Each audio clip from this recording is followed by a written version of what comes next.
ونعوذ بالله من شرور أنفسنا ومن سيئات أعمالنا من يهده الله فلا مضل له ومن يضلل فلا هادي له وأشهد أن لا إله إلا الله وحده لا شريك له وأشهد أن محمدا عبده ورسوله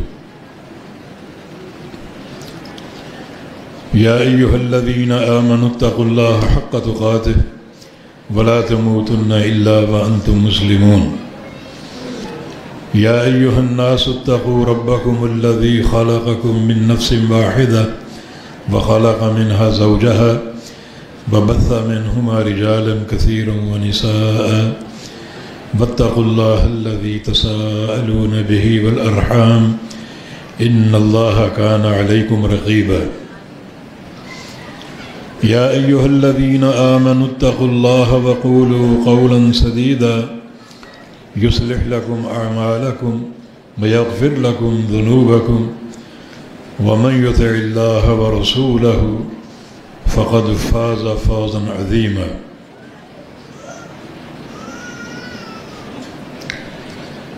اللهم صل على محمد وعلى آل محمد كما صليت على إبراهيم وعلى آل إبراهيم إنك حميد مجيد اللهم بارك على محمد وعلى آل محمد كما باركت على إبراهيم وعلى آل إبراهيم إنك حميد مجيد سبحانك لا علم لنا إلا ما علمتنا إنك أنت العليم الحكيم رب اشرح لي صدري ويسر لي أمري واحلل عقدة من لساني يفقه قولي أما بعد فقد قال الله سبحانه وتعالى أعوذ بالله من الشيطان الرجيم من همزه ونفخه ونفثه بسم الله الرحمن الرحيم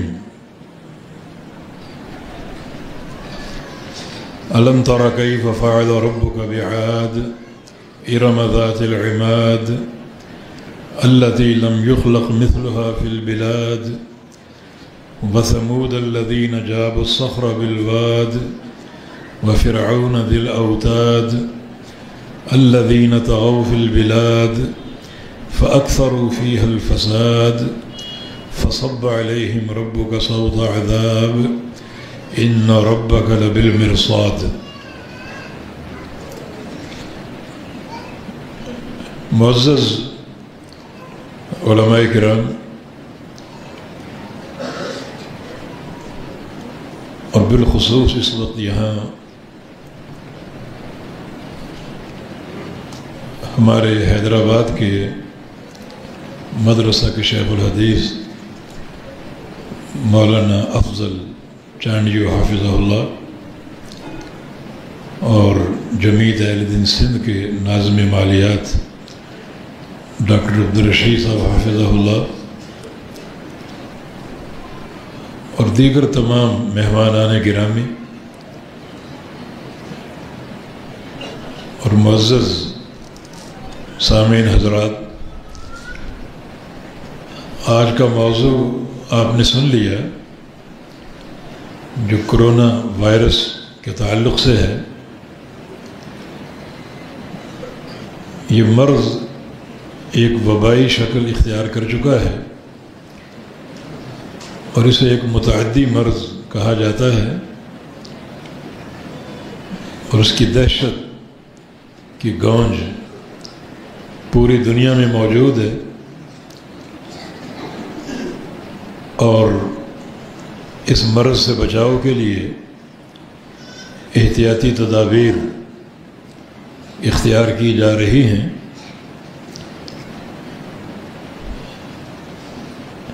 یہ ایک ایسا مرض ہے جو ہم نے پہلی بار سنا، گو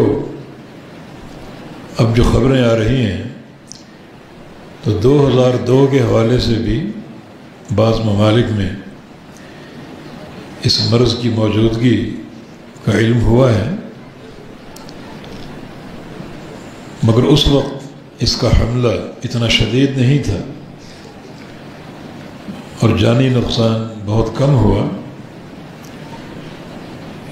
اس دفعہ یہ موذی مرض بڑی ہی شدت اور قوت کے ساتھ حملہ آور ہے، اور کم و بیش 1,500 کے قریب موتیں واقع ہو چکی ہیں، اور 1 لاکھ کے قریب افراد اس سے متاثر ہیں، اور چائنا خاص طور پہ اس کی لپیٹ میں ہے۔ بہرکیف ہم نے اس مرض کا پہلی بار سنا، نبی علیہ السلام کی حدیث یاد آتی ہے کہ جب معصیتیں بڑھ جاتی ہیں، نافرمانیاں بڑھ جاتی ہیں، تو اللہ رب العزت کی طرف سے ایسے امراض مسلط ہوتے ہیں جو نہ تم نے سنے ہوتے ہیں نہ تمہارے باپ دادا نے سنے ہوتے ہیں۔ تو ہم نے تو سن لیا، لیکن ہمارے آباء و اجداد جو دنیا سے چلے گئے، انہوں نے اس کرونا نامی کسی مرض کا نہیں سنا تھا۔ تو یہ ایک دلیل ہے معصیتوں اور نافرمانیوں کی کثرت کی، کہ اللہ رب العزت کی چن چن کر نافرمانیاں ہو رہی ہیں، اور نتیجتاً ایسے امراض، ایسی دردیں اور تکلیفیں جنم لے رہی ہیں جو بالکل نئی ہیں اور کبھی سنی نہیں گئی۔ اس مرض کا تعارف یہ ہے کہ یہ جانوروں سے انسانوں تک پہنچتا ہے، اور پھر انسانوں سے انسانوں کے اندر پھیلتا ہے۔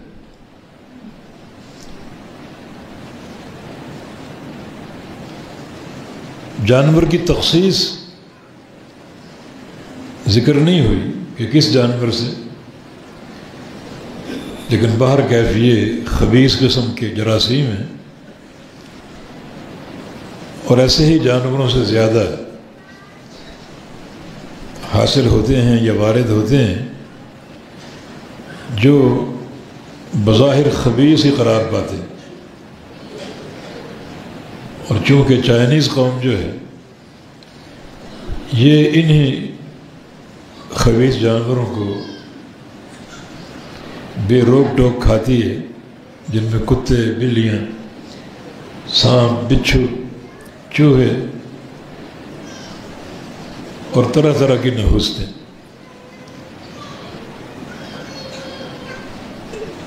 انہوں نے بعض ان کی مارکیٹوں کی تصویریں دیکھی ہیں، ہر قسم کے گندے سے گندے جانور برائے فروخت موجود ہوتے ہیں، لوگ ان کا گوشت بنوا کے گھر لے جاتے ہیں اور وہ پکواتے ہیں اور کھاتے ہیں۔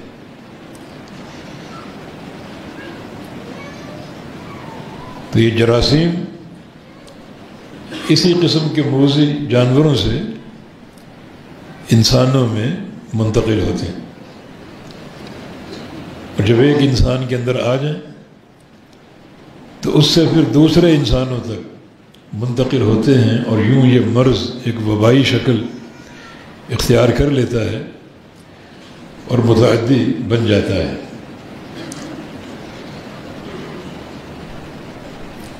سوال یہ ہے کہ چائنیز تو یہ جانور ایک عرصے سے کھا رہے ہیں۔ اچھی طرح مجھے یاد ہے جب شار ریشم بن رہا تھا تو اس سڑک کا کام چائنیز نے کیا تھا، پاکستانی بھی مزدور ساتھ تھے۔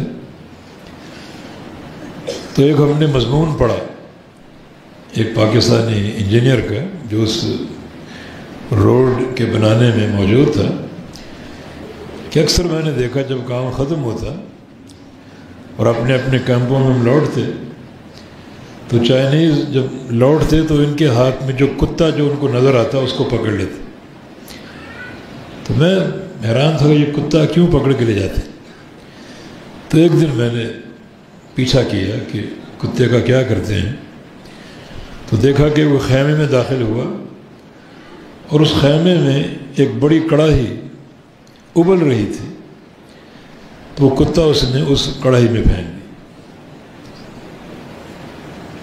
وہ تھوڑا سا بلبلایا اور پھر ٹھنڈا ہو گیا. اور روزانہ اسی طرح جو کتا ان کو ملتا اسی کڑھائی میں ڈال دیتے اور اس کا وہ گوشت بھی کھاتے، اس کا سوپ بھی پیتے. اس وقت ان جراثیم کے ظاہر ہونے کا کیا مقصد ہو سکتا؟ کچھ مقاصد ذہن میں آتے ہیں جن میں سر فہرست مقصد یہ ہے کہ چائنیز نے شمالی ترکستان پہ احتلال کیا، قبضہ کیا، اور وہاں کے مسلمانوں کو کیمپوں میں محصور کر دیا ہے. ایغور کے نام سے، ایغور ایک جگہ ہے جس کے نام سے وہ کیمپ مشہور ہو چکے، اور ان پر انواع و اقسام کے مظالم، بربریت اور تشدد ڈھایا جا رہا ہے. کچھ تصویریں وائرل ہوئی ہیں، ہم نے بھی دیکھی، انہیں باقاعدہ ناخن تک نکالے جا رہے عورتوں کے، باقاعدہ ان کا منہ جبراً کھلوا کے اس میں شراب اڈیلی جا رہی، اور ان کو خنزیر کا گوشت کھانے پر مجبور کیا جا رہا. کرسیوں سے رسی سے باندھ کر اور ان کو طرح طرح کی سزائیں اور بہیمانہ تشدد کا نشانہ بنایا جا رہا ہے. تو مظالم کب تک چل سکتے ہیں؟ وہ بھی ایک ایسی قوم کی طرف جو کافر ہے، سوشلسٹ اور کمیونسٹ ہے، اللہ تعالیٰ کے وجود کے منکر، وہ مسلمانوں پر تشدد ڈھائے اور ظلم و ستم کا نشانہ بنائے، تو یقیناً اللہ تعالیٰ کا انتقام آتا ہے، آ کر رہتا ہے. تو ممکن ہے اس وقت جو اس مرض کا حملہ پوری شدت اور قوت کے ساتھ چائنا پر ہوا، اس کا سبب مسلمانوں پر یہ بہیمانہ تشدد ہو. اللہ تعالیٰ نے اس جرم کے بدلے کہ انہوں نے مسلمانوں کو ان کیمپوں میں محصور کر کے انواع و اقسام کی تکالیف سے دوچار کیا، اللہ تعالیٰ نے پوری قوم کو پکڑ لی. اس وقت یہ قوم مفلوج ہو چکی. جو ایک کاروباری زندگی معطل ہو چکا، ایغور میں مسلمانوں پر جو ظلم و ستم ڈھایا جا رہا ہے، اس کی گونج دنیا میں گونج رہی، پیدا ہو رہی. اور جو وہاں کے مسلمان ہیں جن کو بات کرنے کا موقع مل رہا ہے،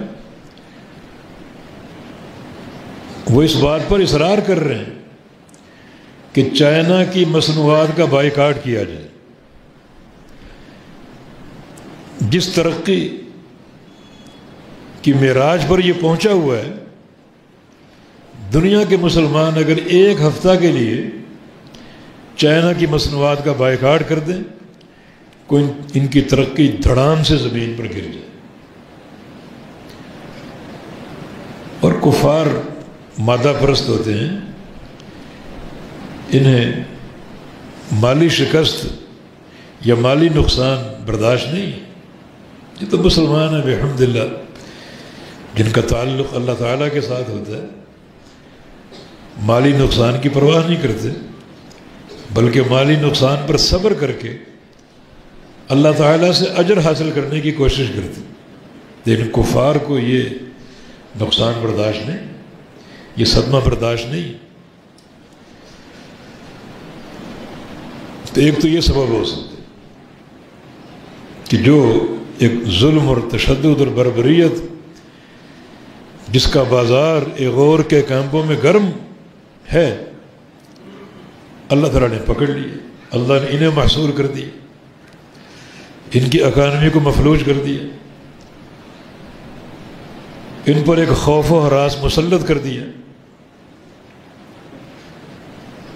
دوسرا سبب،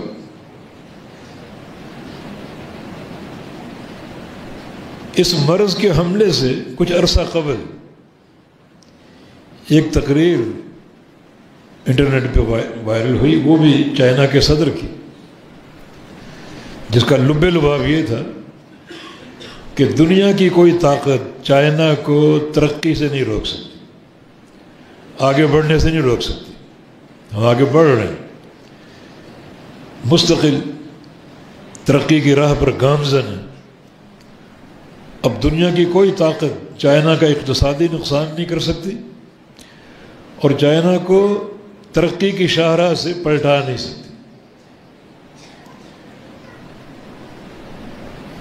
ہم بڑے طاقتور ہو چکے۔ یہ کبر اللہ کو پسند نہیں، یہ غرور اللہ کو پسند نہیں ہے۔ ہو سکتا ہے یہ تقریر، یہ جملے اللہ تعالیٰ کی ناراضگی کا باعث بن گئے ہوں۔ اللہ نے پکڑ لیا، فوراً دکھا دیا کہ ایک طاقت اور قوت ہے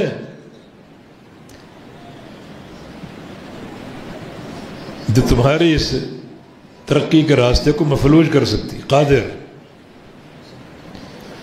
اس کی تقریر سن کر ہمیں قوم عاد یاد آ گئی۔ وَأَمَّا عَادٌ فَاسْتَكْبَرُوا فِي الْأَرْضِ بِغَيْرِ الْحَقِّ، قوم عاد نے بھی زمین پر تکبر کیا، نا حق تکبر، نا حق ہے۔ الکبریاء اور ادائی والعز و اداری، حدیث قدسی اللہ فرماتا ہے تکبر تو میری چادر، فخر میرا لباس ہے۔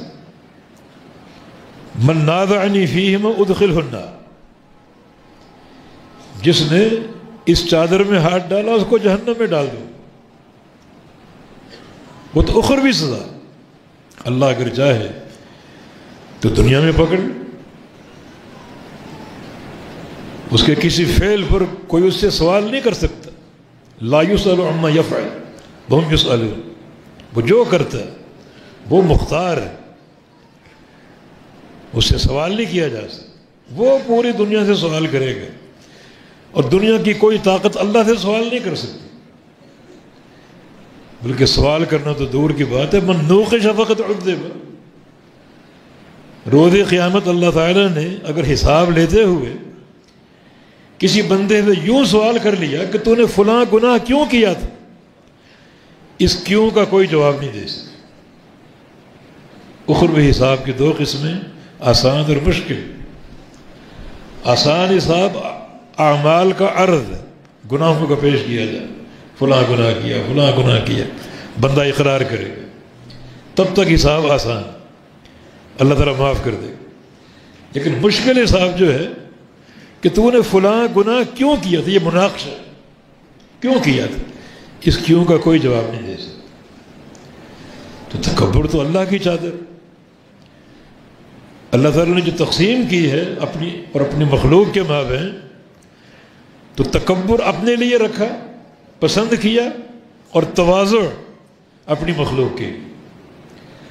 اب اگر کوئی مخلوق اپنے مقام سے تجاوز اختیار کرے گی، بجائے تواضع کے تکبر کی طرف آئے گی، تو اللہ اس کو پکڑ سکتا ہے۔ اخروی عذاب تو ہے یہ، لا يدخل الجنة من كان في قلبه مثقال حبة خردل من الكبر، جس انسان کے دل میں ایک رائی کے دانے کے برابر بھی تکبر ہوگا وہ جنت میں داخل نہیں ہو سکے۔ ایک حدیث میں جنت کی خوشبو نہیں پا سکے گا، حالانکہ جنت کی خوشبو 70 سال کی دوری سے محسوس ہوگی، اسے محسوس نہیں ہوگی، جنت کی خوشبو تک نہیں پا سکے۔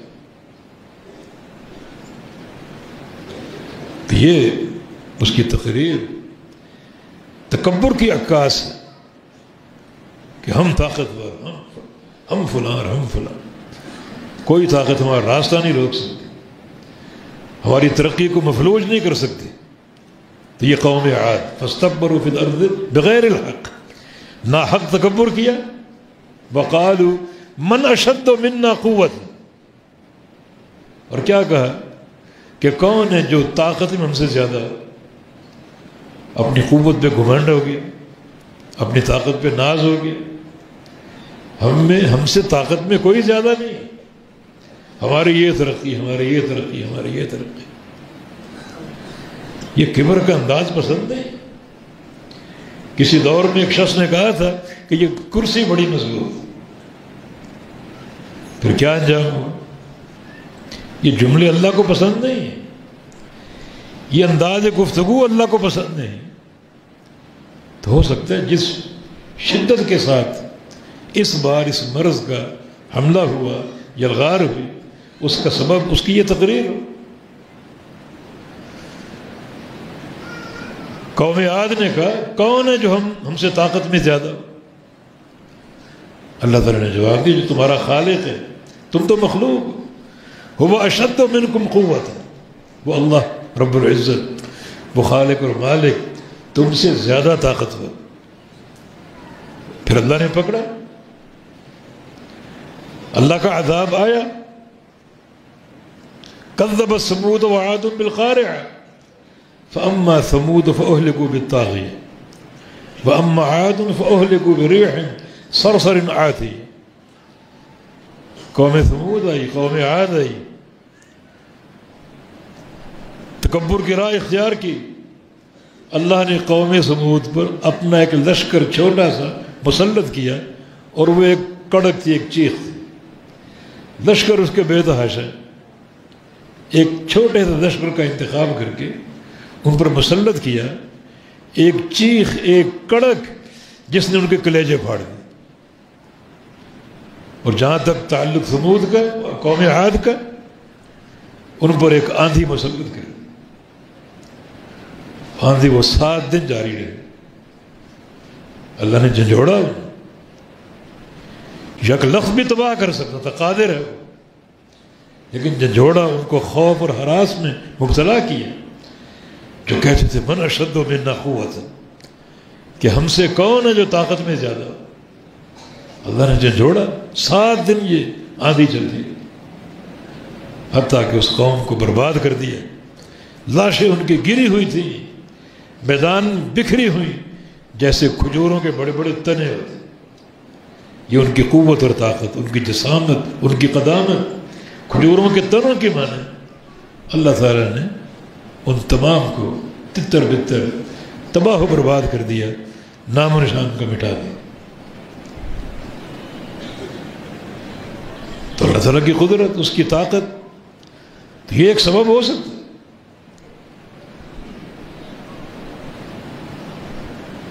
تو ممکن ہے اس وقت جو یہ وائرس اپنی شدت اختیار کر چکا، تو اس کا سبب یہ تقریر، یہ کبر کا انداز ہو، یہ تکبر کا اسلوب ہو، جو اللہ تعالیٰ کو پسند نہیں.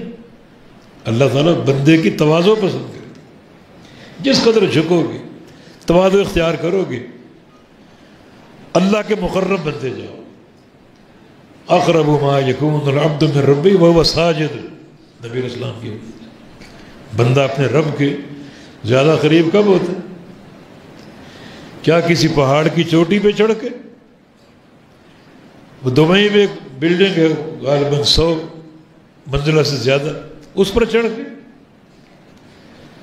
کسی جہاز پر سوار ہو کر 30 32 36 فٹ اوپر جا کر؟ نہیں، سجدے میں گر. جب اس کی پیشانی اور ناک زمین سے مس ہو، گھٹنے ٹکے ہیں زمین سے، ہاتھ زمین سے مس، ناک رگڑا، اس وقت بندہ اپنے رب کے سب سے زیادہ قریب ہوتا.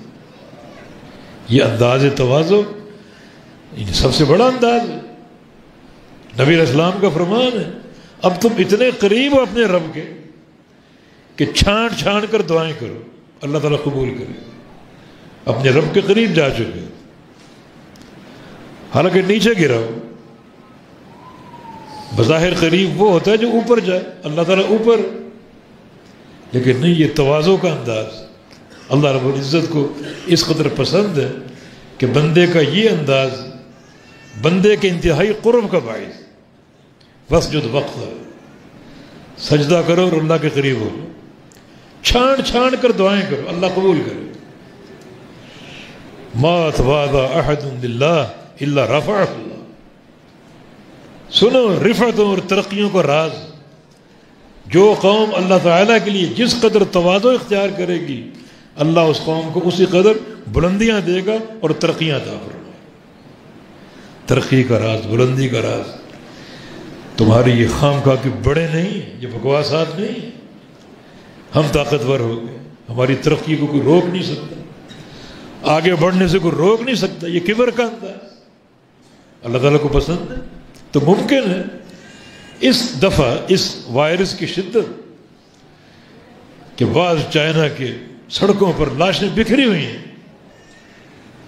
اور یہ ہولناک مرض اس کا سبب یہ انداز گفتگو ایک حاکم کی طرف سے، تو یہ بھی ایک سبب ہو سکتا ہے۔ ایک سبب اور ہو سکتا ہے، دعا کرو کہ وہی ہو، دعا کرو کہ وہی سبب ہو، اور وہ یہ ہے کہ اس مرض کے ظاہر ہونے کے بعد چائنا کا حاکم اور چائنا کی عوام اسلام کی طرف متوجہ ہو گئی۔ خبریں آ رہی ہیں کہ مسلمانوں کی طرح نمازیں پڑھو، نہ ان کو قبلے کا علم ہے نہ وضو کا علم، کھڑے ہیں مسلح پہ جا کر، کوئی مشرق کی طرف، کوئی مغرب کی طرف، کوئی شمال جنوب کی طرف، بے وضو۔ لیکن جو ہمارا انداز عبادت ہے انہیں یہ یقین ہو چکا کہ پناہ گاہ جو ہے وہ مسلمانوں کے دین۔ دعا کرو کہ یہی سبب کہ اللہ تعالیٰ اس قوم کو اس دنیا کی ترقی کے ساتھ ساتھ اسلام کی طرف مائل کرنا چاہتا ہے۔ وہ قوم جو مسلمانوں پر ظلم ڈھاتی، تشدد کرتی، مساجد گراتی، وہاں دعوت کا کام نہیں کر سکتے، قرآن پاک لے کر نہیں چل سکتے، ہو سکتا ہے اللہ تعالیٰ نے یہ مرض دکھا کر اس قوم کی آنکھیں کھول دی۔ اب خبریں آ رہی ہیں کہ کس طرح وہ اسلام کی طرف متوجہ ہیں، مسلمانوں کا طریقہ عبادت اختیار کرنے کی کوشش کرتے ہیں، نمازیں پڑھ رہے ہیں، ان کو وضو کا علم نہیں، قبلے کا علم نہیں، مرد کھڑا ساتھ عورت کھڑی، علم نہیں ہے۔ لیکن یہ بات وہ جان چکے ہیں کہ جس اسلام کی طرف راغب ہو کر آسٹریلیا کی آگ بجھی، اسی اسلام کی طرف راغب ہو کر ہمارا یہ مرض ٹل سکتا ہے۔ جو ہمارا نظریہ ہے اس میں یہ طاقت نہیں اس مرض کو ٹالنے کی۔ جو مسلمانوں کا دین ہے وہ سب سے مضبوط پناہ کا ہے۔ غالباً صدر چائنا کا صدر بھی مسجد میں آیا نماز پڑھنے کی، وہ جن کے قوانین مسلمانوں کے خلاف، مسلمانوں کی دعوت کے خلاف، مسلمانوں کی مساجد کے خلاف، مسلمانوں کی نماز کے خلاف، آج وہ نماز پڑھ، انہیں یہ بات ان کے دل میں ڈال دی گئی اللہ تعالیٰ کی طرف سے کہ تمہاری پناہ گاہ جو ہے وہ دین اسلام، اسلام کی طرف آ گئے۔ اللہ رب العزت تمہیں اس مرض سے پناہ دے سکتے ہیں، اللہ تعالیٰ قادر۔ جو حق نظام ہے وہ اسلام ہے، وَرَضِيتُ لَكُمُ الْإِسْلَامَ دِينًا، کہ میں نے دین اسلام کو تمہارے لیے پسند کر لی۔ جو نظام اللہ کا پسندیدہ ہے، کیوں نہ وہ نظام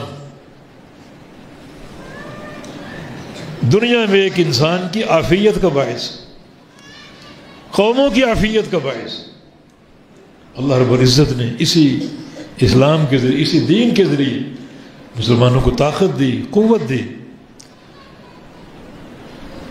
ان کو ترقی اور عروج عطا فرمایا۔ تو اللہ کا یہی سبب ہو کہ اللہ تعالیٰ اس قوم کو دین اسلام کی طرف پھیرنا چاہتا ہے، پھر چکی کم از کم اس حد تک کہ ہمارے لیے تحفظ کا راستہ مسلمانوں کے طریقے عبادت میں اب سڑکوں پر لوگ نماز پڑھ رہے ہیں، نماز کا علم نہیں ہے، نہ نماز کی فقہ جانتے، اتنی بات وہ جان چکے کہ اس طریق عبادت میں حفاظت تحفظ ہے، یہ ایک بہترین پناہ گاہ ہو سکتی۔ تو ممکن ہے اس مرض کی شدت اس لیے ہو کہ اللہ رب العزت اس قوم کو دین اسلام کی طرف پھیرنا چاہتا ہے۔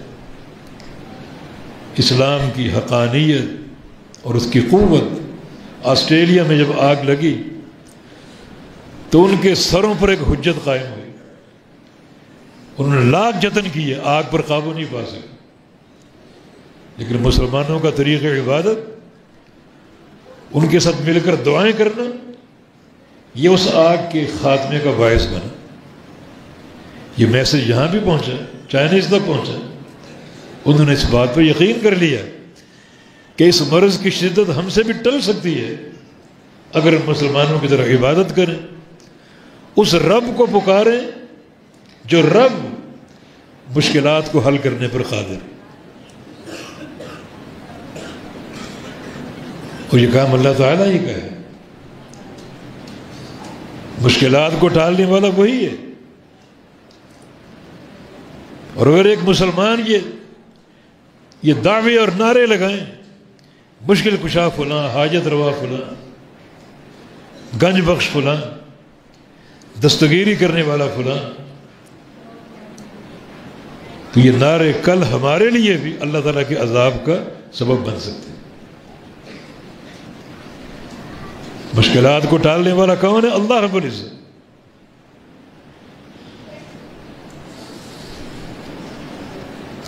سیدہ عائشہ صدیقہ فرماتی ہیں رضی اللہ عنہا، ایک سیاہ فام عورت کبھی کبھی میرے گھر آتی تھی، اس کا خیمہ مسجد نبوی میں تھا، اور کبھی کبھی مجھ سے ملنے آتی تھی۔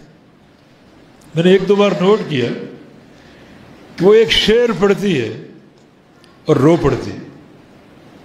ایک دن میں نے بٹھا لیا کہ یہ شعر کیا ہے اور کیوں روتی؟ وہ شعر کیا تھا؟ یوم الوشاح من تعاجیب ربنا الا انہ من دارت الکفر انجانی۔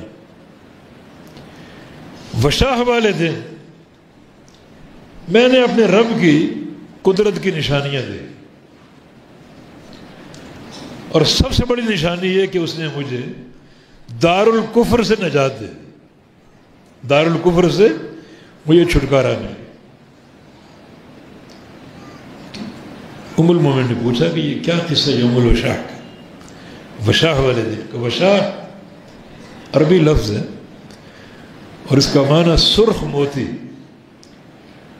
یہ مخصوص موتی یمن کے جن کو جوڑ کر ہار بناتے تھے، قلادہ، گلے میں پہننے کے لیے، تو اس کو وشاح کہا جاتا ہے۔ سرخ موتیوں کا یمنی ہار، یمنی ہار والے دن میں نے اپنے پروردگار کی قدرت کی عجیب نشانی دیکھی، اور سب سے بڑی نشانی یہ کہ اس نے مجھے دار الکفر سے نجات دی۔ اس نے کہا کہ قصہ اس کا یہ ہے کہ میں ایک قوم کی لونڈی تھی، اور میری ڈیوٹی ایک بچی پر تھی، اس کی نگہداشت، اس کی کفالت، اس کی دیکھ بھال، اس کو نہلانا پہنانا۔ اس کے گلے میں بڑا قیمتی ہار تھا، یہی سرخ موتی۔ تو ایک دن اس کو نہلا رہی تھی تو ہار میں نے اتار کر رکھا، اچانک چیل جھپٹی اس پر، اس نے سمجھا یہ گوشت کی بوٹی، اٹھا کر لے گئی، ہار غائب ہو گئی۔ وہ ہار بڑا قیمتی، تلاش کرنے لگی، اب کہاں ملے وہ؟ قوم آ گئی، باز پرس ہوئی، اور میں نے بتایا کہ وہ چیل اٹھا کر لے گئی، لیکن قوم کو یقین نہیں آ رہا، تم جھوٹ بولتی، تم نے وہ قیمتی ہار رکھ لیے، حتیٰ کہ میری تلاشی لی گئی، حتیٰ کہ پوری پنچایت کے سامنے مجھے کھڑا کیا گیا۔ جب سامان دیکھا یہ ہار برآمد نہ ہوا تو آخری فیصلہ یہ ہوا کہ اس کو برہ نہ کرو، ہو سکتا ہے اس نے اپنے جسم کے اندر کہیں ہار چھپایا۔ اب یہ برہنگی کا احساس بڑا تکلیف دہ تھا۔ اس عورت کے دل میں اچانک ایک خیال پیدا ہوا کہ میری یہ قوم جو شرک کرتی ہے، لیکن جب کسی انتہائی مشکل میں مبتلا ہوتی ہے تو کسی اللہ کو پکارتی ہے، اس اللہ کو نہیں جانتی یہ لونڈی، اور مشکل حل ہو جاتی۔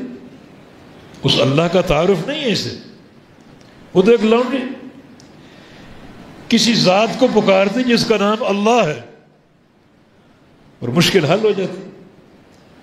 تو اس لونڈی نے اپنے دل ہی دل میں اسی اللہ کو پکارا، معرفت نہیں، تعارف نہیں، اسے پکار لیا کہ وہ وہی اللہ ہے، قوم کی حاجتیں پوری کرتا ہے، وہی آج میری مشکل کو ٹالے گا۔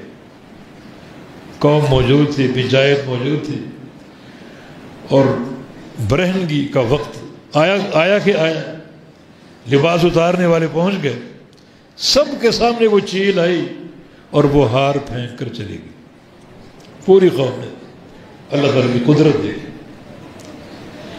اس کو پکارا جائے، یقیناً مشکلات ٹل جاتی ہیں، مشکلات ٹل جاتی ہیں۔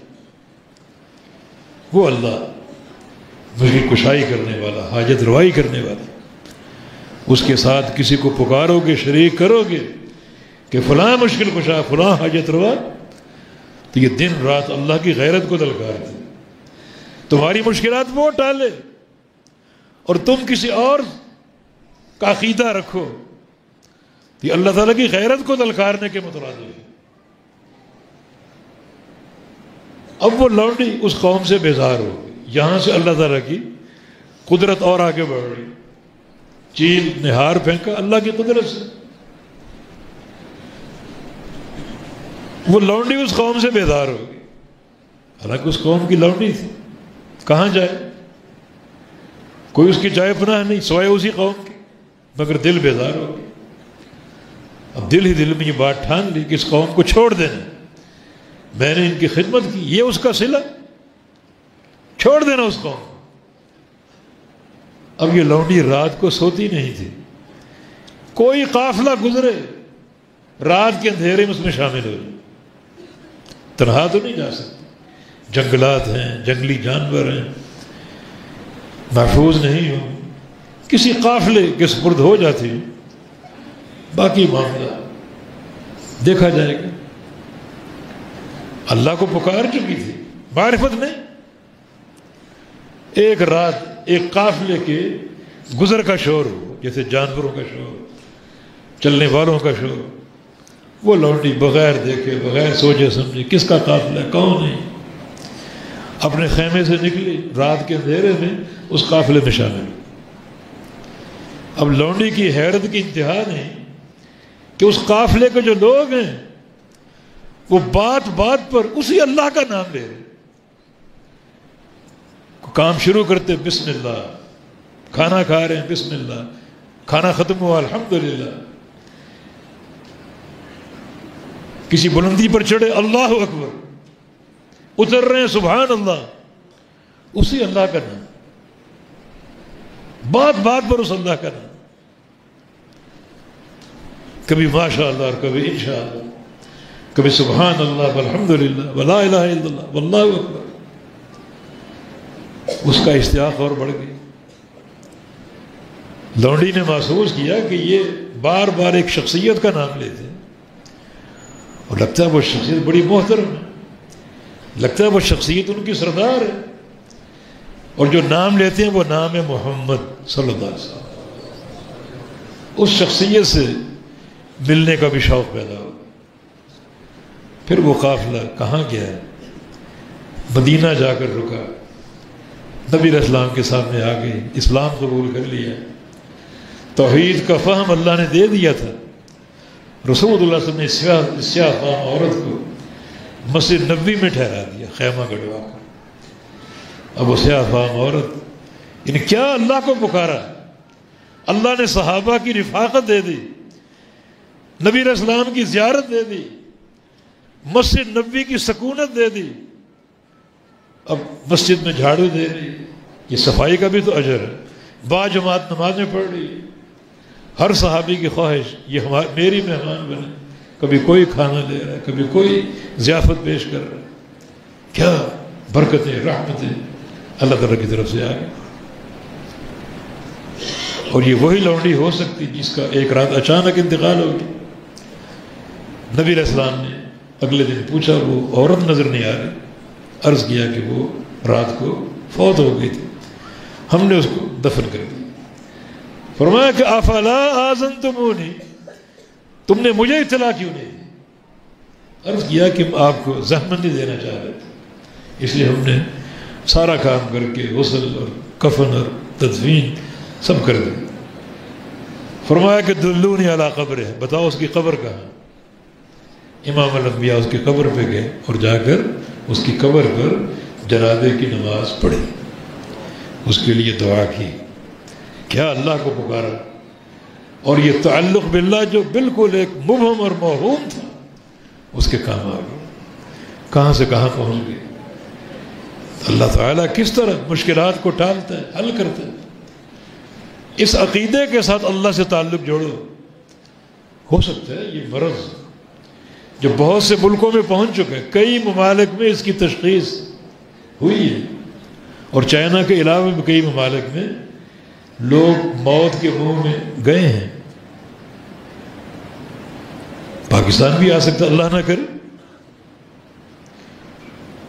تو تعلق باللہ جو ہے وہ اصل سہارا، تعلق باللہ اصل سہارا، اللہ تعالیٰ سے تعلق جوڑ دو،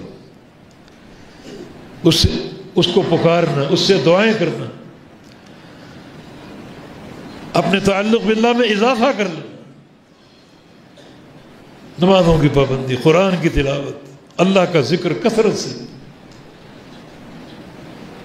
حرام کو چھوڑ دینا۔ حافظ ابن کثیر رحمہ اللہ نے اپنے البدایہ والنہایہ میں 438 کے واقعات میں لکھا ہے، بغداد میں طاعون پھیلا اور بہت سے امراض نے حملہ کر دیا، بہت سے امراض نے۔ اس وقت کے علماء جو تھے، وقت کے حاکم، غالباً مقتدی باللہ اس کا نام، بنو عباسیہ کا مقتدی باللہ، اس سے جا کر التجا کی کہ یہ وقت توبہ کا ہے، امر بالمعروف اور نہی عن المنکر کا ہے، اور خاص طور پر یہ جو آلات موسیقی پھیل رہے ہیں ان کو بند کر لیں۔ مرض پھیلتا جا رہا ہے، موتیں بڑھتی جا رہی ہیں، صرف انسان ہی نہیں بلکہ جانور بھی، درندے بھی، جنگلوں میں موتیں داخل ہو گئی، شہروں میں لوگ موت کا شکار ہو رہے ہیں اور بڑا نقصان ہو رہا ہے۔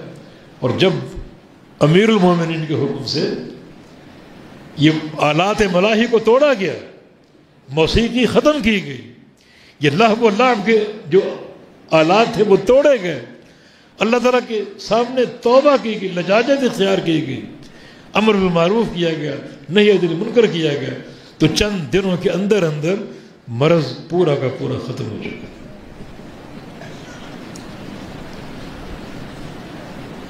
ریاست مدینہ کا نام لیا جا رہا ہے تو ماحول پیدا کرنے کی ضرورت ہے۔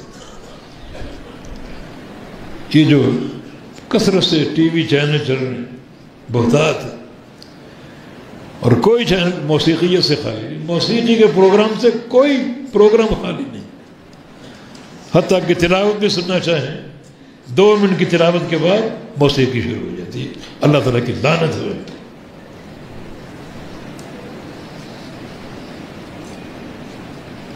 تو یہ تعلق باللہ حل ہے،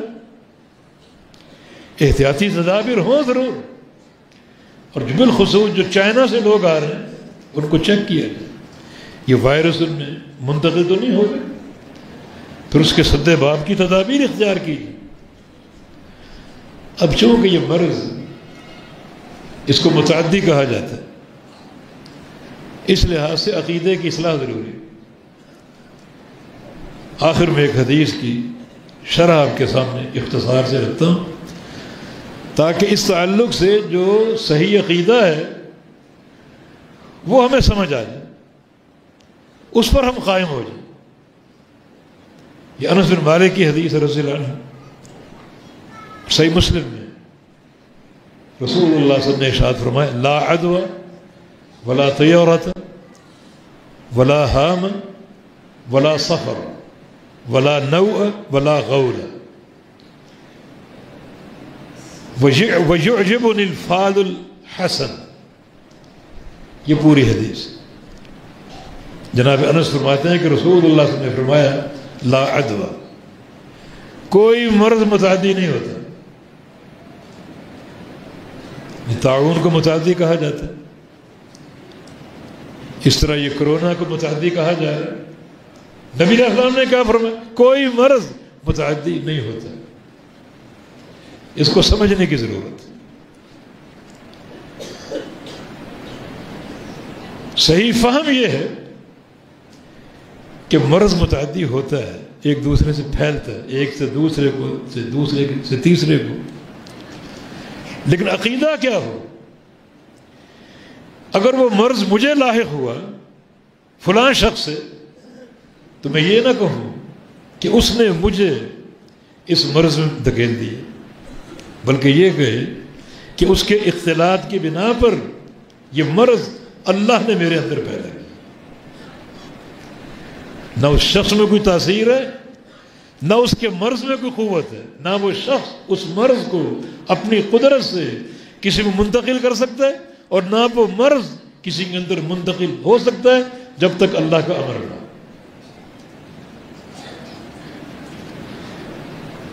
نبی علیہ السلام نے اسی لیے ایسے امراض میں اختلاط سے روکا جو امراض متعدی ہوتے ہیں۔ لا یورد ممرض علی مصح، جو مرض والا ہے، متعدی مرض والا، اس کو نہ وارد کیا جائے، نہ اس کو داخل کیا جائے صحیح شخص پر، صحت مند انسان پر، ورنہ وہ بھی بیمار ہو سکتا ہے۔ وہ بیمار کیوں ہوگا؟ یہ شخص صحیح شخص بیمار کیوں ہوگا؟ اس مریض کے تصرف سے نہیں، اس مریض کے اختیار سے نہیں، بلکہ یہ اختلاط جو ہے اس صحیح شخص میں مرض کی منتقلی کا سبب بنا اللہ کے امر سے۔ امر اللہ کا،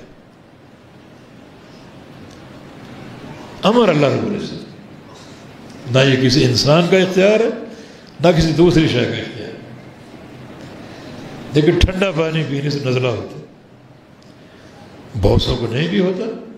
جن کو ہوتا ہے اللہ کے امر سے ہوتا ہے، اور جن کو نہیں ہوتا اللہ کے امر سے نہیں ہوتا۔ لیمو یا کھٹی چیز کھانے سے گلا خراب ہوتا ہے، بہت سو کو نہیں ہوتا۔ جن کو ہوتا ہے اللہ کے امر سے ہوتا ہے، جن کو نہیں ہوتا اللہ کے امر سے نہیں ہوتا۔ ایک دوا ہے، ایک مریض استعمال کرتا ہے، اس کو شفا مل جاتی ہے، وہی دوا دوسرا مریض استعمال کرتا ہے، اس کو شفا نہیں ملتی۔ مانا تاثیر دوا کی نہیں، تاثیر اللہ کے امر کی ہے۔ جس کو شفا مل گئی اللہ کے امر سے ملی، اور جس کو نہیں ملی اللہ کے امر سے نہیں ملی۔ اور نبی علیہ السلام کا فرمان بھی فر من المجذوم فرارک من الاسد، کہ جو مجذوم شخص ہے، جذام کوڑ ہی کا مریض، اگر تم کو نظر آئے کہ کوڑ کا مرض بھی پھیلتا ہے، تمہیں نظر آئے اس سے بھاگو، اس طرح بھاگو جیسے شیر سے بھاگتے۔ مانا وہ اختلاط اس مرض کی منتقلی کا سبب ہو سکتا ہے۔ کس کے حکم سے؟ بتائیے، اللہ تعالیٰ کا۔ تاثیر مرض کی نہیں ہے، نہ تاثیر اس مریض کی، اللہ تعالیٰ کے امر سے۔ یہ ہے صحیح عقیدہ، صحیح عقیدہ۔ امیر المومنین عمر بن الخطاب رضی اللہ عنہ اپنے دور مبارک میں، بڑا سنہری دور تھا، آپ نے شام کا سفر اختیار کیا۔ شام سے پہلے ایک علاقہ سرغ نامی، وہاں پہنچے تو کچھ لوگوں نے خبر دی کہ شام میں طاعون پھیل چکے اور موتیں واقع ہو رہی۔ آپ رک گئے، صحابہ آپ کے ساتھ تھے، کچھ مشاورت کی کیا کرنا چاہیے، کیا کرنا، جائیں یا نہ جائیں۔ تو ان صحابہ میں ایک صحابی تھے عبد الرحمن بن عوف رضی اللہ عنہ، عبد الرحمن بن عوف رضی اللہ، عرض کیا کہ امیر المومنین میرے پاس علم ہے رسول اللہ صلی اللہ علیہ وسلم کا، حدیث ہے میرے پاس، رسول اللہ صلی اللہ علیہ وسلم نے فرمایا تھا اذا وقع الطاعون بأرض ولستم بها فلا تدخلوها وإذا وقع وأنتم فيها فلا تخرجوا منها أو كما قال۔ اللہ کے نبی نے فرمایا کہ اگر تم یہ سنو کسی زمین پر طاعون پھیل چکا ہے، حملہ آور ہو چکا ہے، اور تم باہر ہو تو اس زمین کے اندر نہ جاؤ، لوٹ جاؤ وہاں سے، اور اگر تم وہاں موجود ہو اور طاعون پھیل چکا تو وہاں سے نہ نکلو، پھر وہیں رہو، اللہ تعالیٰ کے امر کا انتظار کرو۔ باہر نکلنے کا ایک نقصان بھی ہو سکتا ہے، اگر باہر نکلو گے تو اس مرض کے جراثیم کے ساتھ نکلو گے، اور جہاں جاؤ گے وہاں بھی طاعون پھیل سکتا ہے، یہ مرض اور تباہ کار ہو جائے گا، اور زیادہ اس کے جراثیم پھیلیں گے۔ اس علاقے میں محدود رہو اور اللہ کے امر کا انتظار کرو، تبھی تو رسول اللہ صلی اللہ علیہ وسلم نے طاعون کی موت کو شہادت کی موت کہا۔ المطعون شہید یا طاعون شہادت، طاعون کا مرض، طاعون کے مرض سے جو موت آتی وہ شہادت ہے، مطعون جو طاعون زدہ ہے وہ شہید ہے۔ سیدنا معاذ بن جبل رضی اللہ عنہ اس وقت شام میں ہی تھے، امواس کے علاقے میں، جب یہ طاعون حملہ کر چکا تو وہ نکلے نہیں، اور ان کا اسی مرض میں انتقال ہوا، اللہ نے شہادت کی موت دی۔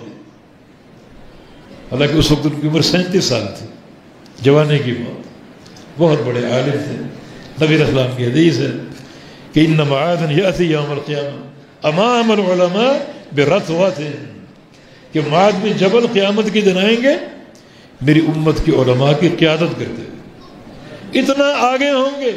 رتوہ، رتوہ کے بہت سے معنی، ایک معنی تا حد نگاہ، جہاں تک قیامت کی نظر کام کرے گی بصروں کا یوم حدید، اتنا وہ آگے ہوں گے، علماء پیچھے ہوں گے، بڑے بڑے محدثین، امام بخاری، مسلم، بڑے بڑے علماء، ابو ذر الرازی، ابو حاتم الرازی، وہ سارے پیچھے ہوں گے، بعد میں جبل آگے ہوں گے۔ 37 سال کی عمر میں فوت ہو گئے امواس میں اس طاعون کے حملے کی بنا۔ جب یہ حدیث سنی امیر عمر نے تو وہیں سے لوٹنے کا ارادہ فرما لیا، سرخ مقام سے واپس ہوئے۔ ابو عبیدہ بن جراح آگے، امیر عمر، افرارا من قدر اللہ، اللہ کی تقدیر سے بھاگ رہے ہو؟ جب شام جانے کا عزم ہے تو شام جانا چاہیے، اللہ کی تقدیر سے فرار اختیار کر رہے ہو؟ فرمایا نہیں، فرار من قدر اللہ الی قدر اللہ، اللہ کی تقدیر سے بھاگ رہے ہیں اور اللہ کی تقدیر کی طرف جا رہے ہیں، اس کی تقدیر سے باہر نہیں۔ اس کا معنی یہ کہ جہاں جانا ہے، جہاں سے بھاگ رہے ہیں وہاں مرض ہے، اور جہاں جانا ہے وہاں صحت ہے۔ مرض دینا بھی اللہ کا امر ہے اور صحت دینا بھی اللہ کا امر ہے، وہ بھی اللہ کی تقدیر ہے، یہ بھی اللہ کی تقدیر، کوئی معاملہ اس کی تقدیر سے خارج نہیں۔ اگر یہ مرض حملہ آور ہو گیا تو اللہ کی تقدیر سے ہوگا، حملہ آور نہ ہوا تو اللہ کی تقدیر سے نہ ہو، اللہ کی تقدیر سے اللہ کی تقدیر کی طرف جا رہے ہیں۔ کیا عقیدے تھے، کیا پاکیزہ سوچ تھی، کیا نبی علیہ السلام کا تلمذ اور شاگردی تھی ان صحابہ کے لیے، کس طرح سچے عقیدے کے پیغام دنیا میں نشر کیے۔ چنانچہ یہ حدیث ہم تک پہنچی اور ہمیں متعدی مرض کے حوالے سے ایک صحیح تربیت اور علم سامنے آ گیا۔ تو ہمیں لا عدوہ، کوئی مرض متعدی نہیں ہوتا، معنی فی ذات ہی مرض میں متعدی ہونے کی نہ طاقت ہے نہ تاثیر۔ ہاں، مریض سے اختلاط مرض کا سبب ہو سکتا ہے، کس کے امر سے؟ اللہ کے امر سے۔ یہ ہے ایک موحدانہ سوچ، اہل توحید کی سوچ. اور یہ آپ نے تعلیم دی، لا عدوہ، عدوہ نہیں، کوئی مرض متعدی نہیں ہوتا. ولا طیارۃ، اور نہ یہ پرندے کی فال کوئی چیز ہے. طیار، طیر ان سے، طیر پرندے کو بولتے ہیں. تطیر، پرندے سے فال لینا جاہلیت کے دور میں مروج تھا. آج تک وہ لوگ جو بڑے رذیل اسفل السافلین میں، وہ پرندے کو مشکل کشا سمجھتے ہیں، اس سے فال لیتے ہیں. جاہلیت کے دور میں کیا تھا؟ کسی اہم مشن پر نکلتے، کوئی تجارتی سفر، کوئی شادی بیاہ کا، تو پہلے پرندے کو اڑا کر دیکھتے، اس کو اڑاتے. اگر وہ دائیں طرف گیا ہے تو اس سفر کو مبارک سمجھتے، بائیں طرف گیا ہے تو اس کو منحوس سمجھتے، وہیں سے واپس لوٹ آتے. کل جائیں گے، پرسوں جائیں گے، آج بابرکت نہیں. تو پرندوں میں یہ فال، پرندوں میں اپنا خیر و شر تلاش کرنا کہ اس کا خیر کی طرف جا، اس کا دائیں طرف جانا باعث خیر ہوگا اور بائیں طرف جانا باعث شر ہوگا. بدعقیدگی. آج بھی یہ چیز موجود ہے، آج بھی یہ چیز موجود. بہت سے جانوروں کو ہم اسی خیر و شر کا مصدر قرار دیتے ہیں. گھر کی چھت پہ کوا بول جائے، ہمارے کیا توہمات ہیں. گھر کی چھت پہ الو بول جائے، آگے آ رہی ہے، ہمارے کیا توہمات. گھر سے نکلیں، سامنے سے کالی بلی گزر جائے، ہمارے کیا توہمات. یہ انسان جو اشرف المخلوقات ہے، بلی، کوے، الو سے بھی بدتر، اپنا مشکل کشا سمجھتے ہیں. ان میں خیر و شر کے اسباب تلاش کرتا ہے، تطیر کچھ نہیں. آج بھی بہت سے لوگ اچھے خاصے، کوئی حاجت درپیش ہو تو کہاں جاتے ہیں؟ فٹ پاتھ پر بیٹھے غلیظ انسان کے پاس جو طوطا لے کر بیٹھے، اس سے قسمت کا حال پوچھتے. گندے کپڑے، گندا منہ، گندے دانت، گندی اس کی حرکتیں، اور اس سے جا کر پوچھتے ہیں جی میرے کل کے حالات بتائیے، مستقبل کے حالات. اور وہ غلیظ انسان پوچھتا ہے کس سے؟ طوطے سے. اچھا خاصا انسان اس غلیظ انسان سے پوچھ رہا ہے اور وہ طوطے سے پوچھ رہا ہے یہ جو بندہ آیا ہے اس کا مستقبل بتاؤ کیا ہے. اور وہ کارڈ ایک نکال کے دیتے ہیں، وہ اس کے مستقبل کا فیصلہ. وہ نعوذ باللہ، تقدیر، استغفر اللہ. تطیر کوئی چیز نہیں، بلکہ اللہ کے نبی کہ من ردت الطیارہ فقط اشرک. اگر پرندے کی فال، آپ گھر سے نکلے، کالی بلی سامنے سے گزری، آپ واپس آ گئے تو آپ مشرک ہیں. پرندے سے فال لی، آپ مشرک ہیں. شرک، الطیرۃ شرک ہے، یہ تطیر شرک. تو یہ تطیر کوئی چیز نہیں. پرندے سے فال لینا کوئی چیز نہیں، جانور سے فال لینا کوئی چیز نہیں. تو لا عدوہ ولا طیرۃ ولا حام ولا صفر. حام الو کو بولتے ہیں، الو. یعنی الو کا بولنا، الو کی آواز سن لینا جاہلیت کے دور میں خطرے کا الارم تھا، کوئی مرنے والا ہے. الو اگر گھر کی چھت پر آ گئے تو گھر کے سارے لوگ الو کے پٹھے بن جاتے. الو بول گئے، ڈر جاتے، سہم جاتے، کوئی مرنے والا. بلا ہاں کوئی تصور نہیں. جاہلیت کا فرسودہ نظام سراسر شرک پر قائم. بلا سفر، اور سفر بھی کوئی چیز، اس کی بہت سی تفسیر ہے. ایک واضح تفسیر یہ ہے کہ بہت سے لوگ آج بھی سفر کے مہینے کو نحوست کا باعث سمجھتے. نہیں اللہ کے بندو، یہ مہینے، سارے مہینے، محرم، صفر، ربیع الاول، ربیع الثانی، جمادی اولیٰ، جمادی ثانیہ، رجب، شعبان، رمضان، شوال، ذوالقعدہ، ذوالحجہ، یہ سارے مہینے اللہ کے. ان عدت الشہور عند اللہ 12 شہر، یہ سارے مہینے اللہ کے ہیں. ان مہینوں کے سارے دن اللہ تعالیٰ کے بنائے ہوئے ہیں، اور اللہ تعالیٰ کے بنائے ہوئے مہینے، دن، گھڑیاں منحوس نہیں ہو سکتے۔ نحوست تمہاری بدعمالیوں سے پیدا ہوتی ہے، کوئی جگہ منحوس نہیں اور کوئی دن منحوس نہیں۔ اگر کسی دن کوئی آپ کا نقصان ہوتا ہے یا کسی مقام پر آپ کو نقصان پہنچتا ہے، وہ نحوست تمہارے اعمال کی بنا پر، اپنے اعمال کو کوس، نہ کوئی دن منحوس ہے، نہ کوئی مہینہ اور نہ کوئی مقام، سب اللہ کے بنائے ہوئے، سب بابرکت ہے۔ کوئی نقصان ہوتا ہے، اللہ تعالیٰ کے دن کو منحوس نہ کہو، اس جگہ کو منحوس نہ کہو، بلکہ اپنے اعمال کو دیکھو، اپنے اندر رجوع کرو، اپنے گریبان میں جاؤ۔ ولا سفر بھی کوئی چیز نہیں، ولا نو ولا غول، نو بھی کوئی چیز نہیں، نو، نون واو حمزہ، نو یہ واحد ہے، اس کی جمع انواع۔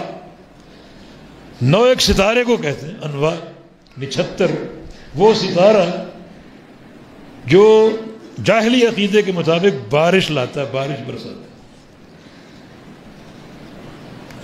بارش نہیں ہوتی، اور جب وہ ستارہ نمودار ہوتا تو یقین کر لیتے بارش ہوگی، بارش ہوگی۔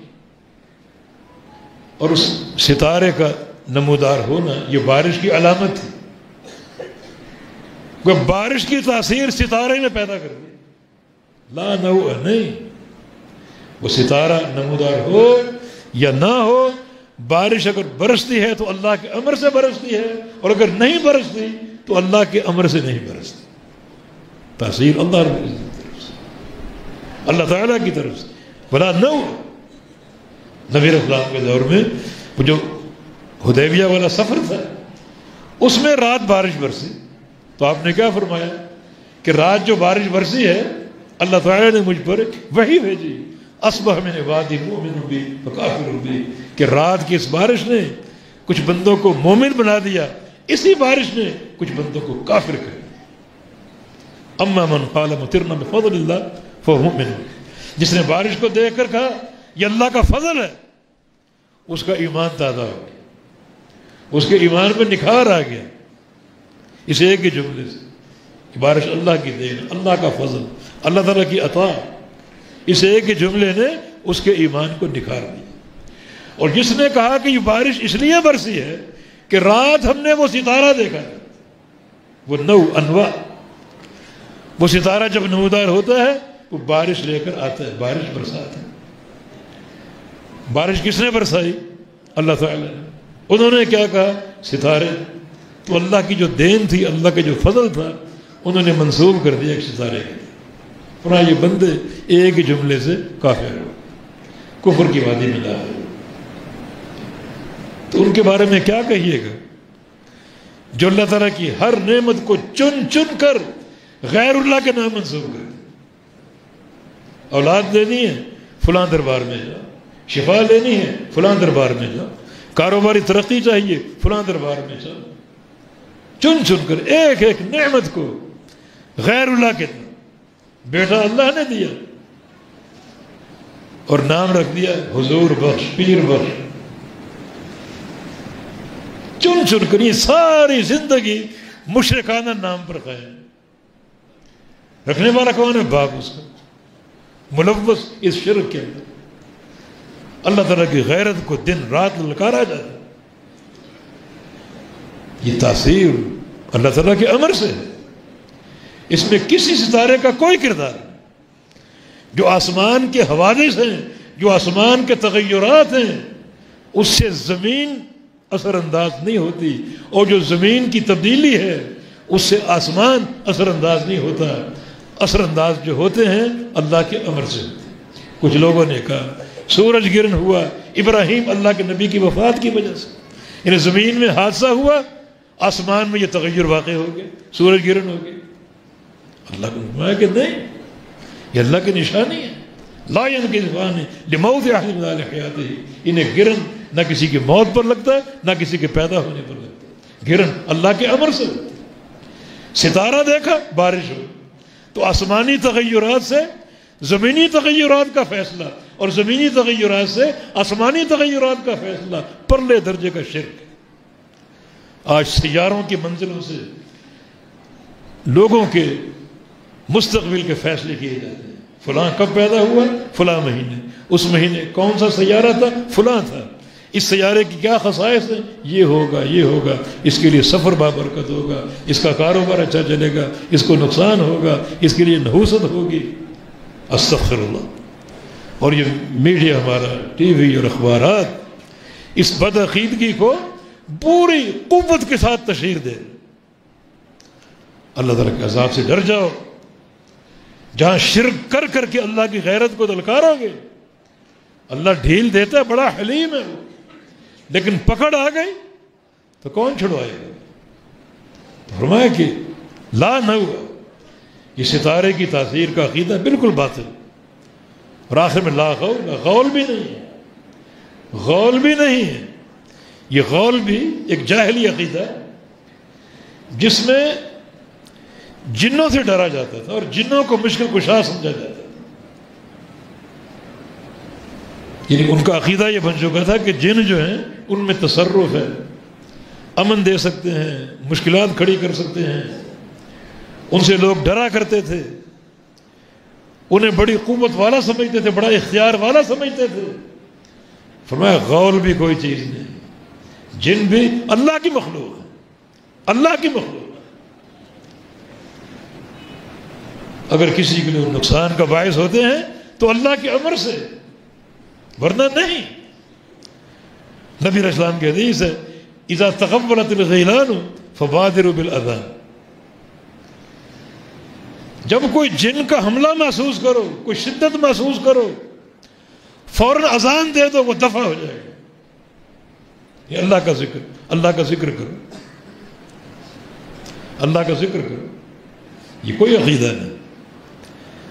خیر و شر کا مصدر اللہ کی ذات ہے، کو خیر پہنچے گی اللہ کے امر سے پہنچے گی، شر پہنچے گا اللہ کے امر سے پہنچے گا۔ کسی مخلوق میں کوئی تاثیر نہیں۔ آخر میں فائدہ کے لیے ایک حدیث پیش کر کے بات ختم کر دوں، جنوں کے حوالے سے۔ یہ ابی بن کعب کا قصہ معروف ہے، شیخ البانی اس کو سلسلہ حدیث صحیح میں لائے۔ ان کا ایک برتن تھا بڑا کھجوروں کا، تو انہوں نے محسوس کیا کہ یہ رفتہ رفتہ خالی ہو رہا، یہ کھجوریں کہاں جاتی؟ تو اس کی نگرانی کرنے لگے۔ ایک رات دیکھا کہ ایک جانور سا، کچھ انسانی نقوش، کچھ جانوروں کے نقوش، وہ اس کی طرف بڑھ رہے، اور باقاعدہ اس نے سلام کیا، آپ نے جواب دیا۔ پوچھا اجنی انتم ان سے، پوچھا تم جن ہو یا انسان؟ کہا کہ میں جن ہوں۔ فرمایا کہ ناول نہیں کیا تھا کہ اپنا ہاتھ دو مجھے۔ اس نے ہاتھ بڑھا دیا تو وہ ہاتھ کتے کے ہاتھ جیسا تھا، اور اس میں کتے جیسے بال بھی تھے۔ فرمایا کہ یہ جنوں کا جسم ہے، تم جن ہو۔ چوری کیوں کرتے؟ اس نے کہا آپ کے یہاں چوری اس لیے کرتا ہوں، لے جاتا ہوں کبھی کبھی، کہ آپ کو صدقہ پسند ہے، تو ویسے بھی تو مال آپ کا جا رہا ہے، تو میں لے گیا تو کیا حرج۔ کہا کہ تم سے حفاظت کا کیا طریقہ ہے؟ ہمارے بھائی بنی نوع انسان تمہارے شر سے بچنا چاہیں تو کوئی طریقہ ہے؟ کہا ہاں ایک طریقہ ہے۔ قرآن میں ایک سورہ، سورہ بقرہ، سورہ بقرہ کی ایک آیت ہے جس کا نام ہے آیت الکرسی۔ اگر شام کو پڑھو گے صبح تک ہم قریب نہیں ہیں، صبح کو پڑھو گے شام تک قریب نہیں ہیں۔ اور پیارے پیغمبر کی تعلیمات، ہر نماز کے بعد پڑھو تاکہ شر سے بچ سکو۔ صبح کے اذکار میں پڑھو، شام کے اذکار میں پڑھو، رات کو سوتے ہوئے پڑھو آیت الکرسی، اس حفاظت کا ذریعہ۔ صبح ہوئی، ابی بن کعب رضی اللہ عنہ نبی علیہ السلام کی خدمت میں حاضر ہوئے، جا کر یہ رات کا سارا قصہ سنایا۔ آپ نے پوری بات سنی اور فرمایا صدق الخبیث، خبیث سچ بول گیا، یہ خبیث سچ بول گیا کہ واقعی آیت الکرسی جو ہے وہ شیاطین اور جنوں سے تحفظ کی بڑی قوی بنیاد اور اساس. اللہ تعالیٰ ہر شر سے محفوظ رکھے. اللہ رب العزت جو بھی یہ امراض خطرناک ہم مسلمانوں کی حفاظت فرمائے. اللہ تعالیٰ وہ عقیدہ ہمیں عطا فرما دے جو عقیدہ تعلق باللہ کا محور اور تعلق باللہ کی اساس بن جائے. اللہ تعالیٰ ہم سے راضی ہو جائے. اللہ تعالیٰ عقیدہ توحید پر کاربند رکھے. اور اللہ رب العزت وہ تمام امراض یا وہ تمام چیزیں جو کسی بھی طرح باعث شر ہو سکتی ہیں ہمارے اس معاشرے کو ہمارے ملک کو اس سے محفوظ رکھے. اقول قولی ھذا واستغفر اللہ لی ولکم وآخر دعوانا الحمد للہ رب العالمین. یہ پولیو وائرس کے بارے میں کیا رائے ہے؟ جو قطرے پلائے جاتے ہیں وہ پلانے چاہیے، بالکل پلانے چاہیے. یہ جو ایک افواہ جو پھیلائی گئی ہے کہ اس میں مرض ہے اور اس میں یعنی بیماری ہے، اگر وہ ہوتی تو پورا ملک پی رہا ہے تو پورا ملک مفلوج ہو جاتا. بحمداللہ پاکستان میں اس وقت 6-7 مقام پر یہ پولیو کی تشخیص ہوئی ہے، باقی پوری قوم محفوظ ہے. اور اگر ان قطروں میں مرض ہوتا ہے اور وہ جراثیم ہوتے تو پورا ملک اس کی لپیٹ میں آ جاتا. لیکن ایسی باتیں نہیں ہیں، غلط ہے، افواہ ہے. بارک اللہ.